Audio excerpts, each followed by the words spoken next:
El día de hoy vamos a estar hablando de inteligencia artificial, pero vinculado a un tema bastante importante que tiene relación con la salud mental precisamente, de cómo la ciencia de datos también es fundamental y se está haciendo cada vez más relevante para poder identificar y generar diagnósticos quizás mucho más precisos en esta materia. Para hablar de este tema el día de hoy vamos a estar con el doctor Ricardo Flores para hablar de ciencia de datos aquí, doctor en ciencia de datos de la Universidad de Concepción. Así que, doctor, ¿cómo está el día de hoy? Hola, bien, súper bien, gracias. Comenzamos la semana con energía. Sí, por supuesto. ¿Le gusta Nirvana? Sí, me gusta harto la música de rock. De rock. Sí. Toco un poquito cuando puedo y tengo tiempo. El doctor me contaba que era la primera vez que estaba acá en Multiversos y yo le comentaba que acá hablamos bastante de inteligencia artificial, de ciencia de datos, aplicada en diversos ámbitos, pero uno muy relevante y que quizás no hemos muchas veces explorado es el tema de la salud mental, doctor. ¿Por qué ahora, hoy en día, en estos tiempos donde la inteligencia artificial está cambiando la forma de interacción entre los seres humanos, también está siendo importante para el diagnóstico respecto de, por ejemplo, temas de depresión hoy en día? Sí, básicamente, como tú decías, la inteligencia artificial se ha tomado un montón de campos, ¿cierto? Como la robótica, un ejemplo, no sé, los autos que se conducen solos. Pero hoy en día hay una alta demanda, digamos, en el caso de las enfermedades mentales o la salud mental, es un problema súper amplio, sobre todo después de la pandemia. Digamos, la cantidad de profesionales que había para satisfacer la demanda de pacientes no daba abasto. Entonces ahí surge cómo podemos usar, la pregunta, ¿podemos usar la inteligencia artificial para, digamos, detectar algunos problemas de depresión?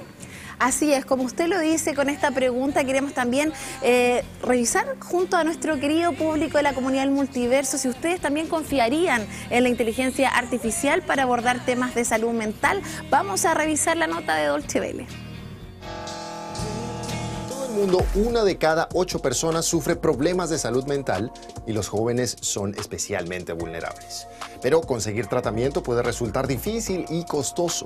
Los chatbots de inteligencia artificial entrenados para ofrecer terapia están diseñados para ayudar. Pero, ¿pueden hacerlo de verdad? Hay miles de aplicaciones para mejorar el bienestar mental. Muchas de ellas incluyen chatbots para ofrecer asesoramiento personalizado. Los chatbots están pensados para ayudar a los usuarios con problemas, respondiendo a preguntas, ofreciendo orientación o proporcionando consejos. Algunos también se ponen en contacto contigo para ver cómo estás. Varios de ellos son privados, como Yana de México o Say Hey de la India, y otras son iniciativas gubernamentales como Humraz en Pakistán. Este sitio web afirma que su inteligencia artificial puede hacerse pasar por cualquier persona que quieres que sea tu terapeuta. Entre las versiones están Albert Einstein, el GigaChat Meme y Elon Musk. Fue creado por un estudiante de medicina que le dio las nociones básicas de sus estudios de psicología a la inteligencia artificial y lo utilizó después para desahogarse del estrés de los exámenes. Pero después de que otros descubrieran el bot, pues se hizo muy popular. Actualmente ha enviado ya casi 95 millones de mensajes a sus usuarios, así que parece que algo bueno ofrece. Veamos, ¿cuáles son las ventajas de un terapeuta de inteligencia artificial? Ahí van estas 3. 1. Disponibilidad. El terapeuta está en principio disponible en cualquier momento y lugar. Si tienes un ataque de pánico a las 2 de la madrugada, está ahí para calmarte. 2. Fácil acceso. Para reunirte con un terapeuta es necesario salir de casa y desplazarnos. Pero cuando uno tiene problemas de salud mental, eso puede ser muy complicado. Y los chatbots de inteligencia artificial permiten elegir la hora y el lugar de las sesiones. 3. Individualización.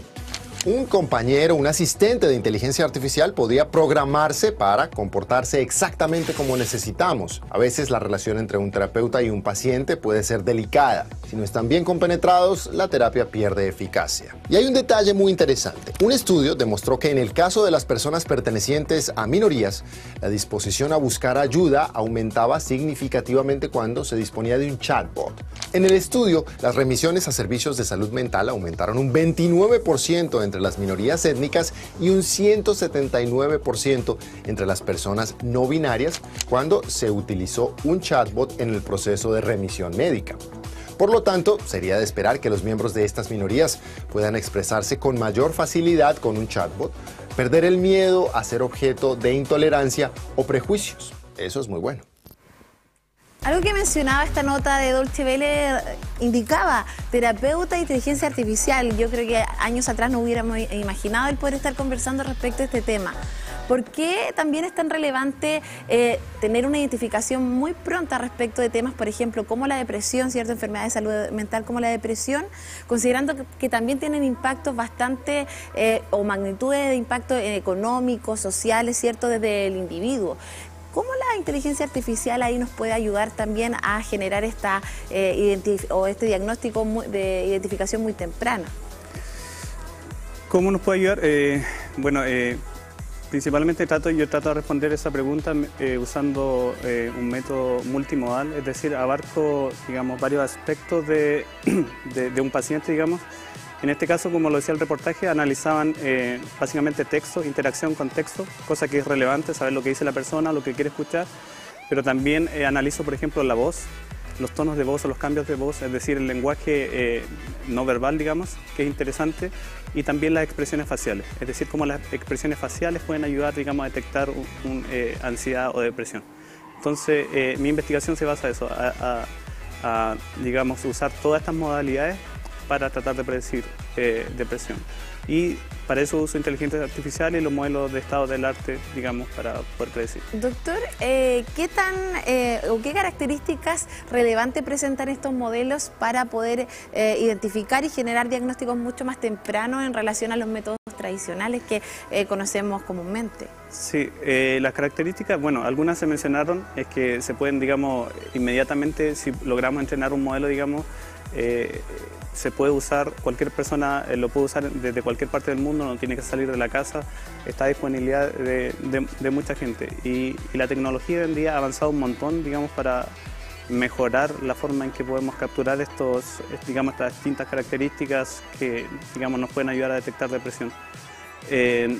Hoy en día, bueno, igual hay unas limitaciones que en el documental algunas se mencionaron, que por ejemplo se usan chatbot, las limitaciones que si usan chatbot o cualquier modelo de inteligencia artificial va a necesitar datos, es decir, de dónde se saca esa base de datos o cómo se validan esos estudios, eso todavía son preguntas bien... que hay que seguir respondiendo. Sí. Y desde esa mirada también, porque muchas personas que están viviendo estas situaciones o están transitando momentos de dolor necesitan esa contención. La inteligencia artificial podrá, o yo creo que desde mi punto de vista creo que no se puede, pero desde la visión también que tiene ustedes de la ciencia de datos, poder generar esa contención a través de la inteligencia artificial, como lo hace un terapeuta común y corriente. Sí, o sea, como en general, bueno, hay varios aspectos ahí en esa pregunta, pero claro, lo ideal sería de alguna forma poder ayudar a un terapeuta. Por ejemplo, un terapeuta analiza cierta cantidad de pacientes. Con esta herramienta puede analizar mucha cantidad de pacientes más y quizás esta herramienta puede emitir reportes y así, digamos, ayudarle a la gente. Yo me enfoco en lo que es detección. La siguiente fase, que es tratar a un paciente, digamos, tratar de, como lo mencionas tú, tratar de ofrecerle una ayuda. Eso yo diría que vamos hacia allá, pero todavía, digamos, muy temprano para aventurarse a decir que lo estamos haciendo o lo podemos hacer mejor, porque son básicamente habilidades blandas que todavía nos cuesta de imitar. Y de esa perspectiva, doctor, ¿qué desafío usted considera que son necesarios también de abordar para que esto sea mucho más eficiente y sea una herramienta, ¿cierto?, que promueva obviamente diagnósticos mucho más tempranos y también sea de alguna forma una herramienta colaborativa también para los terapeutas tradicionales? Claro. Bueno, en inteligencia artificial hay varias,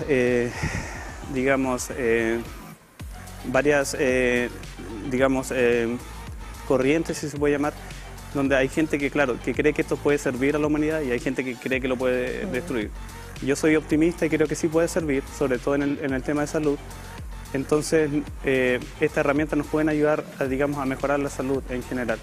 Pero hay desafíos, sí, hay muchos desafíos. Uno de ellos es que básicamente para entrenar cualquier modelo de inteligencia artificial necesitas data.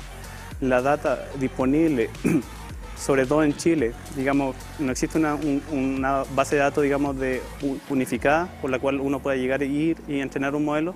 Entonces, la mayoría de los modelos en general, los que existen, fueron entrenados o en Estados Unidos o en Europa, por lo tanto van a tener esa visión digamos, del paciente. Entonces, para poder entrenar y aplicar acá en Chile, digamos, uno de estos modelos, vamos a necesitar data de acá, perdón, de acá de Chile. También hay que culturizar a la gente, o sea, estas son herramientas que tienen limitaciones, no son perfectas, y por lo tanto, o sea, eso tiene algo positivo o negativo.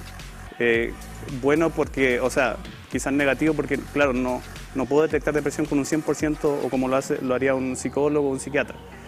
Pero lo positivo es que hoy hay indicios que sí podemos, digamos, ayudar por último a los terapeutas, indicar, por ejemplo, qué tonos de voz o qué características son las relevantes, y eso lo podemos hacer de forma muy, muy rápida. ¿Cómo se realiza ese aprendizaje profundo del cual estamos hablando, cierto? Que es mucho más técnico y sobre todo entrega de alguna forma todo un análisis de cómo también va leyendo la inteligencia artificial a las personas. ¿Cómo se realiza el proceso en sí del modelo?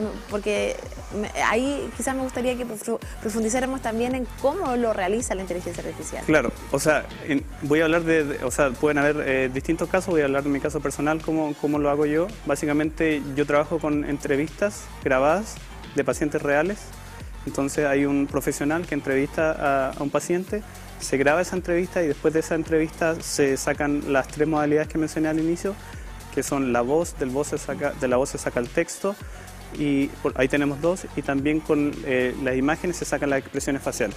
Entonces tú puedes aplicar un modelo de Natural Language Processing, que es como de lenguaje para texto, un modelo de audio para voz y un modelo de reconocimiento de imagen. Y después de esos modelos sacas características relevantes que te van a ayudar a predecir algo, que en este caso sería si la persona tiene o no depresión. Entonces, de esa forma entreno los modelos, sacando las características relevantes con modelos estado del arte para cada modalidad. Después hago fusion, mezclo digamos, ese aprendizaje de las 3 modalidades y con ello soy capaz de predecir la depresión. Doctor, y cuando hablamos de esta entrevista grabada, ¿cierto? Porque todos los seres humanos tenemos particularidades, todos somos distintos, pero hay ciertos patrones que se repiten dentro de algunas entrevistas también que usted ha observado. Sí, o sea, claro. Sí, es una buena pregunta porque, claro, está, digamos, uno está el detectar, ¿cierto? Es decir, esto es bueno, no sé, el modelo es bueno o malo, y después está el explicar, es decir, qué características son las relevantes que, digamos, que me ayudan a detectar la depresión. En eso sabemos que los modelos de inteligencia artificial tienen un problema, existen muchas soluciones hoy en día, pero hasta los días de hoy quizás no es claro, digamos, qué características son las relevantes para detectar depresión, porque es un modelo complejo. Pero sí puedo dar, por ejemplo, en el caso de las expresiones faciales, la mirada en algunos casos para ciertos tipos de no sé, depresión, ansiedad, es un feature, una característica relevante. Por ejemplo, hay personas que no son capaces de mantener la mirada, que tienden a desviar un poco la atención. Entonces eso ha demostrado que en expresiones faciales, digamos, la mirada es hacia dónde está mirando el sujeto es algo relevante. También el texto, como lo muestran, yo creo que por eso en este reportaje usaron texto, que los chatbots, el texto en general igual es súper relevante, qué es lo que dicen las personas. O sea, de alguna forma hay ciertas características también que se van repitiendo entre nosotros como seres humanos y eso también permite que el modelo pueda funcionar de la manera que esperamos. ¿Cómo lo han recibido también los profesionales con los que usted ha compartido también respecto a estos aprendizajes y sobre todo de esta herramienta? Yo lo quiero llamar una herramienta colaborativa también para el trabajo que realizan como terapeuta con sus pacientes. Sí, esa es una buena pregunta. O sea, yo acabo de llegar hace 4 meses de Estados Unidos, estuve haciendo un doctorado y un postdoctorado allá y vengo recién llegando y me estoy familiarizando con la ciudad, también con el sistema de salud, por ejemplo. Estoy aprendiendo cómo funciona el sistema de salud, pertenezco al doctorado en inteligencia artificial de acá que es único en América Latina. Sí, único en América Latina, donde hay muchos profesionales, entonces me ha tocado interactuar con ellos. También acá en la Universidad de Concepción estoy en el Departamento de Informática y Ciencias de la Computación, donde he conocido otros profesionales, por ejemplo psicólogos, donde digamos yo me he acercado y le digo, oye, estoy estudiando este tema, ¿te interesaría colaborar conmigo? Y en general veo una disposición de todos los profesionales, tanto técnicos como del área de la salud, dispuestos a colaborar. Sin más, la semana pasada se hizo una mesa, digamos, se realizó una mesa entre, no sé, los profesionales de la salud y la gente que estudia inteligencia artificial. Nos juntamos a discutir estos temas, o sea, cómo podemos implementar la inteligencia artificial en los sistemas de salud y qué barreras existen hoy en día. ¿Y cuáles fueron algunas de las reflexiones que hay, aprovechando cierto espacio, que ustedes pudieron identificar? Sí, no me hicieron firmar nada, así que no lo dijera así, pero puedo decir básicamente, claro, lo que te comentaba, las bases de datos son un elemento esencial para entrenar un modelo de inteligencia artificial. Entonces hoy en día no existe un sistema de base de datos unificado a nivel nacional en los sistemas de salud. Es decir, si tú vas a hacerte un examen, te recoges el examen, queda en una base de datos. Tus características esenciales están en otra base de datos y esas no conversan. Entonces, si yo quiero entrenar algo, no lo puedo hacer. Hay un tema cultural, igual de la gente que trabaja en salud, hay que, digamos, y para eso estamos, para enseñar qué es lo que es la inteligencia artificial, cuál es lo bueno, lo malo, lo bonito y lo feo, digamos. Entonces hay que cultivar a la gente que esto no va necesariamente a quitarle su empleo nada, sino que quizás es una herramienta más que pueda ayudar a mejorar y hacerlo más eficiente su empleo. Y, sí. Perdón, no, adelante. Eso. Es que le iba a preguntar sobre todo en el caso, por ejemplo, cuando hablamos del impacto que tiene la salud mental. En Chile estamos con un aumento creciente respecto a las enfermedades de salud mental, claro, que afectan al individuo desde su ámbito económico, social, y de alguna forma con estas herramientas quizás podríamos también disminuir muchas brechas, no solamente desde la salud mental, sino desde otros ámbitos como el económico, por ejemplo. Claro, sí. Ese es uno de, digamos, de los problemas que tiene no detectar depresión a tiempo. Uno que, ya tiene un costo asociado, por ejemplo, a nivel de salud, ya eso está cuantificado. Existe un costo asociado por enfermedades de salud mental, es decir, por depresión o las licencias médicas que se levantan son muy altas y eso produce un costo económico al país. Eso ya está cuantificado. También el tardarse mucho en diagnosticar a una persona tiene costos de salud mental y físico quizás no se pueden recuperar. Entonces, estas herramientas sí ayudan a eso, ayudan a mitigar esos costos económicos y personales, pero yo lo veo como algo que puede ayudar a un especialista, porque claro, también conversando con un psiquiatra en este encuentro o en esta mesa de diálogo, me decía eso, me comentaba, no habemos suficientes psiquiatras, ¿no? Es imposible que podamos atender a todas las personas. Entonces esta herramienta, por lo menos lo manifestaba, sí nos serviría a detectar depresión y eso sería una ayuda para ellos. Quizá también se puede realizar una clasificación respecto al estado del paciente de acuerdo a una menor a mayor complejidad. Claro, eso precisamente me lo mencionó, decía, claro, tenemos tanto, sobre todo, bueno, salía eso el tema de la lista de espera, por ejemplo, cuando un paciente deja de ir, y entre eso, básicamente lo que hay ahí es que debemos enfocar los recursos a cierto individuo específico. Entonces, si ellos de antemano tuvieran un informe que nos dice, ok, estos son los pacientes que ahora si intervenimos nos vamos a evitar los costos futuros de la salud y del paciente. Es decir, los costos futuros cuando ya está grave, ya digamos hay que hacer todo el proceso de tratamiento. Entonces, claro, ayuda a mitigar, saber quién el que necesita más ayuda y en qué ayuda, qué ayuda le podemos ofrecer. Y de acuerdo a esta experiencia que usted ha tenido a nivel internacional en Estados Unidos, con todos los estudios también que está realizando y obviamente viene a poder entregar y compartir esa experiencia también aquí en nuestro país, ¿cuáles han sido las principales diferencias que usted ha visto desde el avance de la inteligencia artificial en la inserción al sistema público? Es una buena pregunta. Y la verdad es que la respuesta es que no lo sé todavía, porque claro, aquí a nivel nacional, como te decía recién, estoy familiarizándome cómo funciona el sistema de salud y cómo podemos aportar. Tengo todas las ganas de hacerlo, aportar de nivel, no sé, local, regional y también nacional. Hay limitaciones, como eso es lo que decía, que hay una cultura quizás en el sistema de salud que es un poco rígida, que necesita cambiarse. Pero yo no sé, y de esa mesa de trabajo, y también lo veo acá en la universidad, que hay muchas ganas de hacer algo y de aportar y de hacer que esto funcione. Usted hablaba también del doctorado de inteligencia artificial único en América Latina y que sin duda está formando a estos profesionales que van a impactar en diversos ámbitos medioambientales, de la salud y sobre todo en el tema que estamos abordando hoy, de cómo la salud mental sin duda lamentablemente aumentan las enfermedades en respecto a este ámbito, pero la inteligencia artificial quizás viene a ser un apoyo a muchos profesionales. Desde esa perspectiva también, ¿cuál es el análisis que ustedes realizan ahí como compañeros también respecto al doctorado? Sí, interesante. O sea, claro, acá llegué a hacer clase en el doctorado y obviamente interactúo con mis alumnos y claro, hay de todo tipo, de distintas áreas, lo cual es súper bonito porque cuando discutimos estas temáticas hay distintas opiniones acerca de esto. Yo creo que ellos sienten un poco de peso porque hoy en día hay mucha expectativa sobre ellos. Sobre sí, de hecho, ellos. lo conversábamos la otra vez, decíamos como que es la primera generación y claro, van a tener que entregar bastantes resultados. Sí, pero yo creo que una de las cosas que nace de ahí es de un ambiente colaborativo, es decir, tratar de resolver un problema de distintas disciplinas con distintos puntos de vista.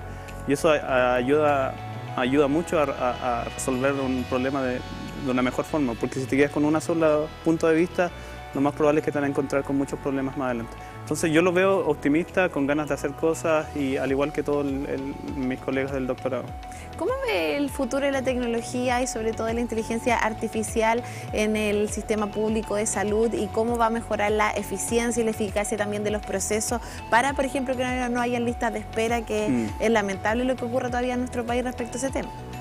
Sí, eso yo creo que fue algo que me gustó mucho de este encuentro, es que poder ver, nosotros de la academia en general tenemos ciertos incentivos, ciertos proyectos, ciertos objetivos. Esos objetivos quizás no conversan necesariamente con los objetivos de los trabajadores, los objetivos del sistema de salud o de los trabajadores dentro del sistema de salud. Hacer que esto converja y los dos, digamos, trabajemos en el mismo problema, por ejemplo, lista de espera o lo que mencionaban, es decir, pacientes que no se presentan, alrededor de un 30% de los pacientes no se presenta a su consulta. Entonces ahí hay distintos objetivos que la idea de este doctorado también es llamado a que juntémonos, discutamos, aprendamos juntos cuáles son los problemas y trabajemos para resolver esos problemas. Y eso me parece genial. O sea, yo creo que hay harto tiempo, hay harto que hacer acá, pero me quedo con la disposición de muchos a hacer que esto funcione. Doctor Ricardo Flores, le quiero agradecer por estar el día de hoy con nosotros, es doctor en Ciencias de Datos de la Universidad de Concepción. Además, sin duda, está compartiendo esta experiencia en el doctorado de Inteligencia Artificial, así que muchas gracias por estar con nosotros. Muchas gracias.